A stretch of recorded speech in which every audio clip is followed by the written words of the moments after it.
નમસ્તે મિત્રો, રોની રેસીપી વ્લોગમાં સ્વાગત છે તમારું। તો આજે આપણે એક નવો નાસ્તો લઈને આવ્યા છે, મસ્ત એકદમ ટેસ્ટી અને જોરદાર બ્રેડનો નાસ્તો છે, પણ જોરદાર છે। છોકરાઓને નાસ્તામાં પણ ભરી શકાય છે અને રાતની હલકી ફૂલકી ભૂખ હોય તો એમાં પણ ખાઈ શકાય છે। તો અહીંયા આપણે જોઈ શકીએ છીએ એકદમ ક્રિસ્પી આપણો બ્રેડનો એકદમ પોકેટ કહીએ, રોલ કહીએ, તમારે જે કહેવું હોય, પણ એકદમ ક્રિસ્પી એકદમ નાસ્તો તૈયાર છે અને આ થોડીક જ વારમાં બની જાય છે। તો મિત્રો, તમે ચેનલ પર નવા હોય તો ચેનલને લાઈક, શેર, સબસ્ક્રાઇબ કરજો અને તમારા ફ્રેન્ડ મિત્રો સાથે અને ફેમિલી સર્કલમાં શેર પણ કરજો। તો ચલો રેસીપી સ્ટાર્ટ કરીએ। તો અહીંયા આપણે 500 ગ્રામ જેટલા બટાકા લઈ લીધા છે અને આ રીતે બોઇલ કરી લીધા છે। સરખા બોઇલ કરવાના રહેશે અને ઠંડા થાય ને પછી આપણે આ રીતે ક્રશ કરી લઈશું। તો આને આપણે થોડો એવો બેઝિક મસાલો કરીશું પહેલા। તો અહીંયા આપણે બેઝિક મસાલામાં આપણે પહેલા થોડું ધાણા જીરું એડ કરીશું। ધાણા જીરાનો ટેસ્ટ સરસ એવો આવે છે અને અહીંયા મેં 1 ચમચી જેટલો ગરમ મસાલો એડ કરું છું અને અહીંયા હું થોડું લાલ મરચું અહીંયા એડ કરું છું। હું અહીંયા એક વઘાર કરું છું, જેમાં આપણે ડુંગળી એડ કરવાની છે અને આપણે અહીંયા સ્વાદ પ્રમાણે મીઠું એડ કરી લઈશું। તો અહીંયા આપણે એક વઘાર કરીશું હવે। તો અહીંયા આપણે એક વઘાર કરીશું, જેથી કરીને આપણે ડુંગળી અંદર એડ કરીએ છીએ, જેથી કરીને ડુંગળીની કચાશ થોડી દૂર થઈ જાય। તો અહીંયા એક આપણે વાસણ લઈ લીધું છે, એમાં 2 ચમચી જેટલું તેલ એડ કર્યું છે। તો આમાં આપણે રહી કે એવું કશું જ એડ કરવાનું નથી વઘારમાં। તો અહીંયા મેં 2 થી 3 નંગ જેટલી ડુંગળી લઈ લીધી છે। તો ડુંગળીને સરસ એવી આપણે સાતળી લેવાની છે, તો જેથી કરીને એની કચાશ છે ને એકદમ દૂર થઈ જાય। અહીંયા મેં તીખાશ માટે 2 થી 3 નંગ જેટલા તીખા લીલા મરચાં લીધા છે, તો એને મેં આમ ઝીણા સમારી લીધા હતા। તો અહીંયા આપણે જે વઘાર કર્યો છે ને એમાં જ હળદર એડ કરી દેવાની છે, જેથી કરીને હળદરની કચાશ પણ દૂર થઈ જાય। જે સ્ટફિંગના ભાગની હળદર હતી ને એ પણ હું એમાં જ યુઝ કરી લઈશ, આમાં જ એની કચાશને દૂર કરી લઈશ અને આને 1 થી 2 મિનિટ સુધી સાંતળી લઈશ। હળદરનું થોડું પ્રમાણ રાખીશ। અહીંયા હું થોડું એવું પાછું લાલ મરચું એડ કરીશું। એકદમ થોડું સ્પાઇસી હોય ને આવું ખાવાનું તો સરસ એવી મજા પડી જાય। તો અહીંયા મેં વઘારમાં જ હળદરને એડ કરી અને થોડું લાલ મરચું પણ એડ કરી। વઘારમાં હળદર નાખવાથી એની કચાશ છે ને એકદમ દૂર થઈ જાય છે। તો આને આપણે થોડી વાર એવી સાતળી લઈશું અને સીધી ડાયરેક્ટ આપણે વઘારમાં એડ કરી લઈશું। તો અહીંયા આપણે જોઈ શકીએ છીએ મેં વઘાર 1 થી 2 મિનિટ સુધી ચડવ્યો છે અને પછી આ રીતે મેં અંદર એડ કરી દીધો છે।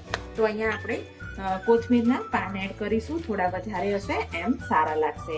તો મેં ધોઈ અને કોથમીરના પાન એડ કર્યા છે અને મેં અહીંયા થોડો એવો આમચૂર પાવડર લઈ લીધો છે, જેથી કરીને એનો ટેસ્ટ છે ને એકદમ સરસ થઈ જાય। કારણ કે આમાં આપણે ટામેટાનો યુઝ નથી કરતા, એટલે આપણે આમચૂર પાવડર એડ કર્યો છે અને બધા જ મિશ્રણને સરખું એવું મસ્ત એવું ઠંડુ પણ કરી લઈશું અને મિક્સ પણ કરી લઈશું।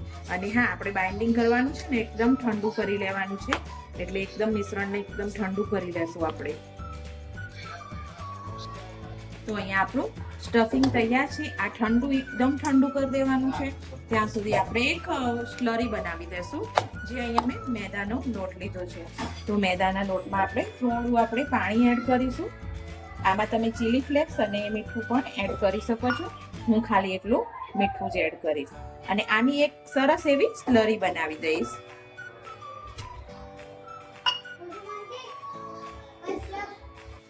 તો અહીંયા તમે જોઈ શકો છો કે અહીંયા મેં આ રીતની સ્લરી બનાવીને મેદાની તૈયાર કરી દીધી છે। અહીંયા મેં મેદાની સ્લરી બનાવી છે, તો પછી મારી પાસે આ બ્રેડ હતા, આ ટોસ હતા, તો ટોસનો મેં આ રીતે ભૂકો કરી લીધો છે। તમે મેદાની સ્લરી ના બનાવો ને તો પણ ચાલે, ડાયરેક્ટ એમનામ પણ આ વસ્તુ બનાવી શકીએ છીએ। તો આ રીતે આપણે જે ટોસ પડ્યા હતા ને એનો ભૂકો કરી દીધો છે। અને મેદો આપણે સ્લરી બનાવી ને એટલે મારી જોડે આ અવેલેબલ હતું એટલે મેં આ પ્રોસેસ કરી છે, નહીં તો તમે એમનામ પણ બનાવી શકો છો। તો હું આગળ વિડીયોમાં તમને બતાવું છું, તો હું એમનામ પણ બનાવીને બતાવીશ અને આ રીતે પણ બનાવીને બતાવીશ। તો આપણે આ રીતે બ્રેડ લઈ લેવાની છે, બ્રેડની સાઈડની કિનારી આપણે હટાવી લઈશું, જેથી કરીને એનો જે કડક જેવો ભાગ હોય છે ને એ આપણે આસાની થઈ જાય એકદમ, કે આપણને નડે ના. તો આ રીતે બધી જ બ્રેડને આપણે આ રીતેનો ભાગ આપણે હટાવી લઈશું. અને આ રીતે બ્રેડને થોડી એવી પાણીવાળી કરી લઈશું. હું બતાવું છું આગળ વિડીયોમાં. જે આપણે બટાકાનું સ્ટફિંગ બનાવ્યું હતું ને, તો તેને આપણે આ રીતે રોલ કરી લઈએ. જો આ રીતે નાની સાઈઝમાં આપણે રોલ કરી લઈશું. થોડાક જેમ જરૂર પડે એમ બનાવતા જઈશું સાઈડમાં, અને આ રીતે આપણે રોલ કરતા જઈશું. તો આ રીતે બધા જ આપણે રોલ કરી લેવાના છે આવા. તો અહીંયા જોઈ શકીએ છીએ મેં બ્રેડને આ રીતે કટ કરી લીધી છે સાઈડમાંથી, અને આ રીતે પાણીમાં પલાળી અને આ રીતે એકદમ સ્પ્રેડ કરી લઈશું. બધું જ પાણી બહાર કાઢી લઈશું, જેથી જેનો પાણીનો ભાગ હોય ને અંદર દૂર થઈ જાય અને આપણી બ્રેડ એકદમ સોફ્ટ થઈ જાય. પછી આપણે આ રીતે આને અંદર મૂકી અને આ રીતે પોકેટ બને છે ને, એ રીતે આમ ફિક્સ કરી દેશું. આમ તમે રાઉન્ડ રોલ પણ કરી શકો છો.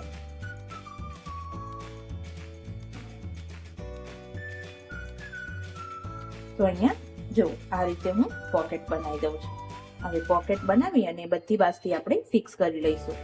તો આ જ રીતે આપણે કોઈ બી શેપ આપી શકીએ છીએ. આ રીતે હું પોકેટ બનાવી લઈશ. તો અહીંયા આપણે જે સ્લરી બનાવી હતી એમાં ડીપ કરીશું અને પછી આપણે જે આ ટોસનો ભૂકો હતો ને એને આમ કરી અને આપણે સીધા તેલમાં ફ્રાય કરી લઈશું. આ રીતે તમે ડાયરેક્ટ એમનેમ પણ આ વસ્તુ કરી શકીએ છીએ આપણે. પણ આપણે થોડા ક્રિસ્પી ખાવા હોય ને તો આ વસ્તુ કરવી જરૂરી છે, નહીં તો એમનેમ પણ ચાલે જ છે. તો હું અહીંયા આ રીતે ડીપ કરી લઈશ. હવે મેં 2 પોકેટ બનાવ્યા છે અને 2 રાઉન્ડ બનાવ્યા છે. તો એ રાઉન્ડને પણ હું અંદર આ રીતે એડ કરી દઈશ. અલગ અલગ શેપમાં તમે લંબગોળ કોઈ પણ શેપમાં શેપ આપી શકો છો, અને આપણે આપણી રીતે કોઈ પણ ઇનોવેશન કરીને આને બનાવી શકીએ છીએ. તો આપણે ક્રિસ્પી થઈ ગયા છે એકદમ. જુઓ બંને સાઈડ મસ્ત એવા આપણે તળી લીધા છે, અને સરસ એવા આપણા બોલ્સ પણ તૈયાર છે અને પોકેટ પણ તૈયાર છે. તો સરસ એવો આપણે બ્રેડનો નાસ્તો ઇન્સ્ટન્ટ તૈયાર થઈ જાય છે થોડીક જ વારમાં. થોડી મહેનત કરવી પડે પણ વસ્તુ સારી ખાવા મળે છે, એટલે થોડી આપણે ડાયરેક્ટ સર્વિંગ પ્લેટમાં કાઢી લઈશું. અને આપણે બધા જ આપણે બ્રેડના રોલ છે ને એ બધા જ આપણે બનાવી લઈશું. તો તમને મિત્રો તમે ક્યાંથી વિડીયો જુઓ છો એ પણ કમેન્ટમાં કહેજો, અને કેવા લાગ્યા અને તમે કેવી રીતે બનાવો છો એ પણ કહેજો.